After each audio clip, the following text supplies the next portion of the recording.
So yes, I have got a Q&A to go through with you guys. It's going to be, I'm going to put the time here if you can't bother to just watch this a little bit before, because what I'm going to talk about is kind of what I want to do next year. Everyone between Christmas and New Year does the whole New Year, New Me crap. And obviously I hope you guys had a great Christmas. But yeah, everyone does that whole like New Year, New Me crap. I just want to do it so when I look back, I can go, oh, I actually did quite a few of them. I hope. I'll mention the MX-5 first. So, 2018 for that car. Drift days will happen. I think it's just time to jump in the deep end with it, but first will be some kind of tuition down. Looking at Flat Out Factory because the Brands Hatch one is only about 20 minutes away and they use MX-5s, so it would make sense to go with those guys. Then after that, I can book a pod day, I can book a, you know, any kind of drift day to just get some seat time for 2018 really. So the next thing is more kind of a personal goal. So next year, 2018, I'll turn 21 in February.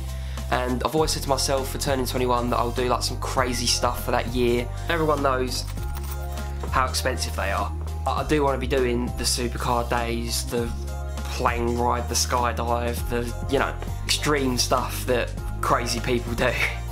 But I thought about documenting it as well, like I like putting a video of it on YouTube, putting a video of it on Facebook or something. That I'm kind of working on the moment because I'm not quite sure how I'm gonna put it on a platform. I could just post it up on here, but I do try and keep this as much car content related as possible. So it might be nice to put a couple of videos in there, you know, a bit different, mix it up. Let me know. That's my main focus areas. Obviously you've got the usual stuff that most people will mention. Collaborating with other people, doing road trips, reviewing cars, building cars, you know, hitting up shows. And obviously I do want to do all of that stuff. You know, this year was just kind of, the goal was just create something that maybe some people would watch, and I think I've done that maybe. Anyway, so this sounds like a lot and you're probably thinking, well, how the hell is he going to do this? How's he going to put all this on YouTube with some little DSLR and freaking Movie Maker? What are you doing? That problem will be fixed soon. I'm not sure what I'm doing in terms of a PC yet. Kind of need to sit down and think about that. But GoPros are on the way, possibly 2. I want to do a little audio upgrade as well, and obviously with a new PC when I eventually get that, editing software is going to change, probably Premiere Pro. See how it goes. If anyone has like PC knowledge, then like drop a comment because I really need some help on that. I think that's everything covered. I posted on Instagram for you to send me questions. Well, I didn't even post on Instagram, I posted everywhere to ask for questions, and you had a week, a whole week to think of something to send me a question. So that's going to be in a few days' time because I'm recording it before this. So let's teleport to the future. Right, so the part you've all been waiting for is the Q&A. So I just want to say thank you for everyone that asked questions. I really wasn't expecting to get any, if I'm honest. So thank you very much. I'm going to start with the questions on Twitter first. So first question I've got in is from Alex, so Panos TV, I'm sure you guys know him. He's put hashtag Q&A, if you could change anything about the YouTube car scene, what would you change? Good question, because car scene and YouTube car scene I do think are different. In terms of what I'd change, the fluidity, I mean, like the difference between huge and small and trying to make them all a bit more sort of similar, because I've spoken to people with 6, 5, 4, 3, even 2 figure sub counts on YouTube, and we're all cut from the same cloth really, but there just seems to be a divide between like those big people or like supercar and like normal cars, and we're all the same really. I just think like all in all everyone would benefit if everyone just did a bit more together. And he also asks, what is 9 plus 10? 9 plus 10 equals 21. Easy. So BWTV, it's like second YouTuber question. Thank you very much. You get given £1,000 to mod your existing car. What do you spend that grand on? Ooh. Now, I am sad enough to actually have like a little spreadsheet thing of all the mods I want to do to my car. So it would be sorting out the rust. Well, no, let's exclude the sorting out the rust because that's a grand in itself. It would be welder diff, and alley rad to help out with cooling and stuff like that, and new hoses, poly bushes, solid bushes all round. What else is there on that list? Roll bar, like a proper caged bit at the back, bucket seat. Yeah, anything that's going to help out with drifting basically. However, after being in a 1.8 VVTi Mark 2.5 MX-5 the other day, kind of want one of those engines in the car. And final Twitter Q&A question is from Miller Corner. Collab in 2018. Of course, man, we'll sort it out. we'll sort out. I want to get a few video ideas together, and we'll crack on with it when this weather just gets better. So move on to Instagram questions next.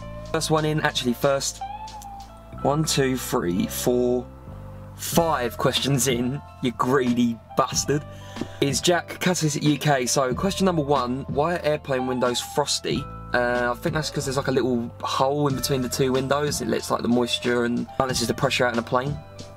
Knowledge. Come on. Dogging or cottaging, which do you prefer?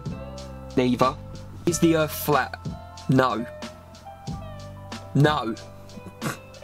Have you ever open mouth kissed a horse? You could call her a horse, but she wasn't actually a horse. Oh god, no. That's Jack's questions out of the way. Now I've got the next 1, 2, 3 questions from Henners. Thank you very much. Legend. So, number 1, why don't you slam your Lupo and make it all stancy, boy, as it isn't your daily? Asking for a friend who likes him. I actually even, we spoke a couple of days ago about actually just putting the MX-5 wheels on it, slamming it, taking it to Worth seat. I want to get rid of it because it's just, I don't know, just, the whole Lupo thing is just, I think it's a bit overdone. And it's really hard to just break the mould with it, and if you do, you just get like 17-year-old nutcases telling you you've ruined the Lupo. Plus I do prefer older cars, so to chop that in for like something a bit more retro and classic would be quite cool. Number 2, what's your favourite meme? Favourite meme at the moment? This. Kids, I'm eating lamb. And a lamb. Where the lamb? And then the final question from him, do a podcast. Not a question, just a threat. I do want to do a podcast. The whole like car chat thing that I'm doing, that was sort of like podcasty because I wanted to sort of put out a question and then kind of get some answers and conversations going. But I would like to do a podcast, just that podcast where you've got like one person is crap. If it was possible to get people on the podcast and be able to put episodes out now and then I'd totally be up for it. So podcasts happen, you guess number 1 on the first episode. Next question, Joe from Gassed Up UK, another YouTuber, little shout out there. Who is your most watched other than car YouTubers? Now, there is not many at all, and in fact, I can't quite remember, so I'm going to just quickly go through my YouTube sub list. So, non-car YouTubers, we're running thin on the ground here. Callum Markey, I watch him for like YouTube news, just because he's really quick and gets it out sort of before everyone else. Casually Explained, I love the Casually Explained videos, they're really cool. DSLR Guide, I'm sub to him, I don't really watch him, but if I need like tips with camera stuff, I normally watch DSLR Guide's videos. Gary V I'm sub to, just because if you need motivational shit and need to sort of get go, he's quite good for that. I suppose Harry Main, would you call him a car YouTuber? I suppose not really, so yeah, Harry Main. I don't really watch all of his videos, I'll watch like a couple here and there if I'm bored. I've obviously got Memulous, Just Hit a Mill, funny videos, just in this like my generation kind of stuff. Steve Booker, he's not a car YouTuber as well, but he does like some things with bikes I've noticed here and there. He's absolutely great with a camera, I do love his videos too. And then right at the bottom of my sub list I've got Willany, so that's it for non-car YouTubers. Not many at all, and again, I don't watch them regularly. So yeah, cars is the only real kind of big passion thing I have, so that's all I sort of watch on YouTube. I'm really bad with pronunciation, so Harry Quennell, I'm really hoping I got that right, dude. Dream affordable car. Good question. If we're talking just affordable car and not like insurance into that. Ooh. Dream affordable car. So, although I've had the MX-5 quite a while and I do enjoy it, 4-door life is now a bit more appealing. So probably R34 4-door or a JZX 100. The final Instagram comment, I'll move on to DMs in a second. Final Instagram comment from Steph ABTV, another YouTuber. Thank you very much for your question, which is, any plans for any road trips in 2018? Yes, there is. Not sure where yet, obviously Worthsea I spoke about earlier. And I want to do something around Cheddar Gorge. I do need to kind of go around that area too at some point this year, as well as possibly a Wales trip. It's all kind of up in the air at the moment. Nothing's locked down 100%, but definitely road trips planned for 2018. So on to Instagram DMs. JD Car Photography asks, best car for under 10k? That is a bloody good question. I would say S2000, Evos 4 to 6 as well. I don't know the 7, 8 and 9 prices, but Evos 4 to 6 are an absolute bargain if you can afford the insurance. 92 335i, potential is just unreal, and obviously BMW, you're going to get a great drive.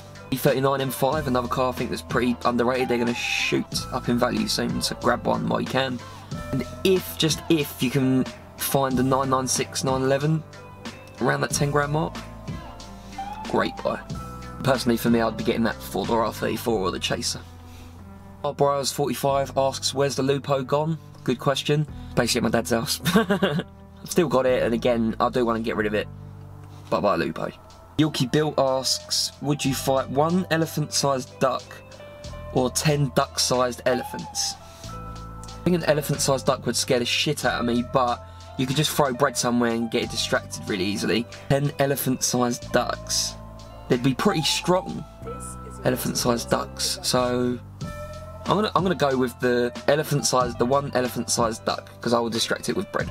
So Miata Beasts asks, do a burnout.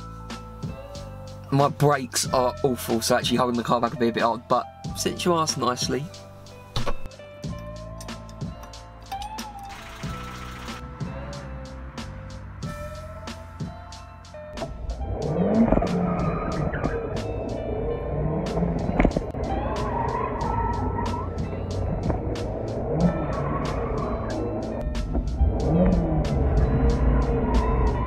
Okay, don't do that again. Oh my god.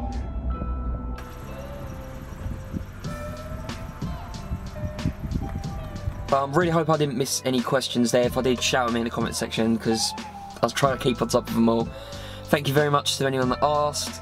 I probably won't do anything like this in the future. Maybe if we sort of hit a milestone like 1k, something like that. So 2018, really looking forward to this year. It's going to be really hard. I've got so much going on outside of like cars and videos and stuff. But I'm going to try and keep on top of it all. Try and make the most of this year. It's going to be mental. Thank you very much for watching. MX5 Bits coming up, so it's probably going to be the next video. So until the next one, I'll see you later.